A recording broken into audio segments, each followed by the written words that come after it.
Okay.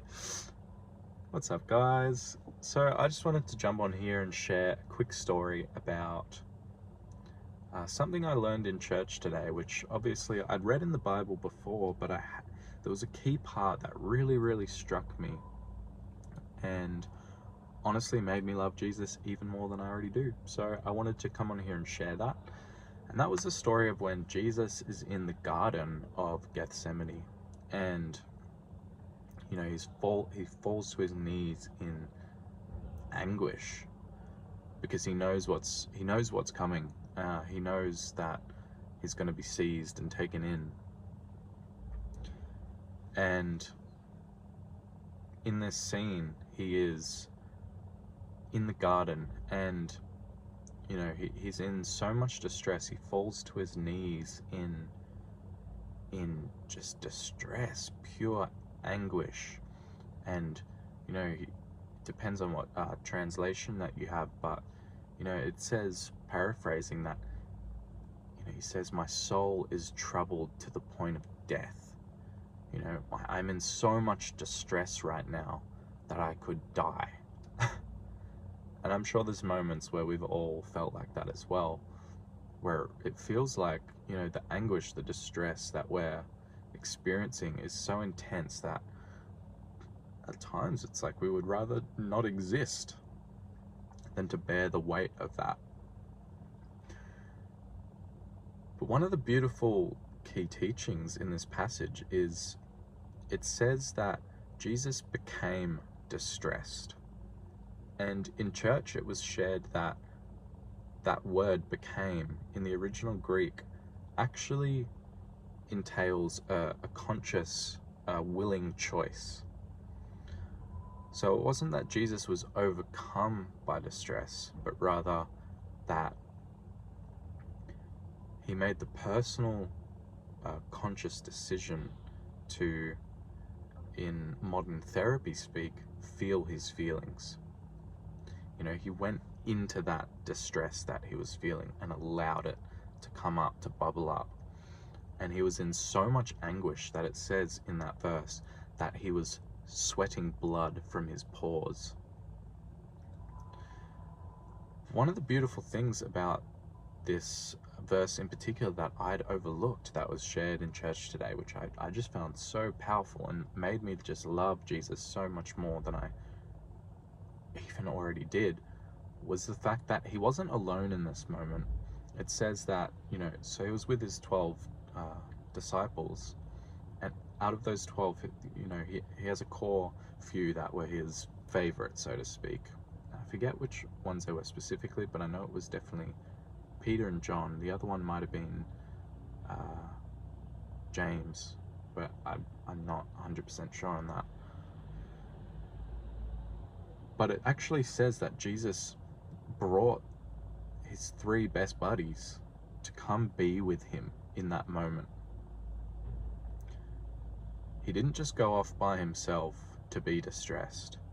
He actually took 3 of his closest friends to sit with him and watch over him as he went into the depths of these feelings. And the significance of that, what really breaks your heart open about that, is, I think we can often see Jesus as superhuman and forget the human aspects of him. And it's these human aspects of him where we see him actually relying on other people that we can really relate to that.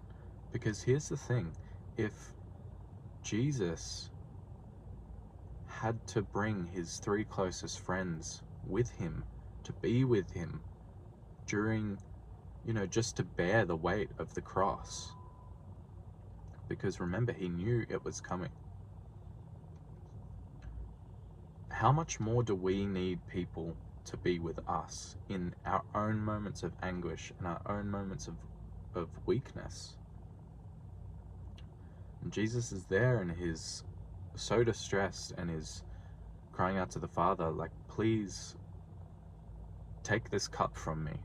And the cup is obviously referring to the cross. But he says, but not my will, but your will be done.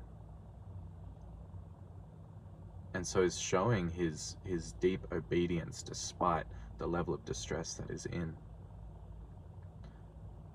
But really, like, the thing that really struck me about this verse was, you know, those two things. He became distressed. He set aside time to go into those feelings deeply. But the second thing, and this is even more radical, is that he didn't do it alone. He brought 3 of his closest companions and friends to physically just be with him. It's not that they had to fix the situation or say anything, but it was just their presence is something that Jesus knew that he needed in that moment, because he was so torn up about what was going to happen to him. And yeah, I think just when we can find these moments where really, like, we see Jesus' humanity, those are the parts that really crack our hearts open. And I think it's just so beautiful. So I wanted to share that with you. Yeah, that's pretty much it for today. But I hope you enjoyed this message, and I hope that it elevated your love for Jesus even more, because I think, you know, we're all called to to be like Jesus, but sometimes we forget that that doesn't mean being superhuman. Because the glorious and beautiful thing about Jesus is, yes, he is fully God, but he is also fully human. He's 100% God and 100% human. And really, I think what, you know, when we say that we're called to be like Jesus, we're not called to be like untouchable. In fact, we're called to be in relationship with other people, because that's the type of divinity that Jesus modeled, is relationship. So yeah, let that be a little message to take through into your day, into your week, and I hope it touched you as much as it touched me this morning.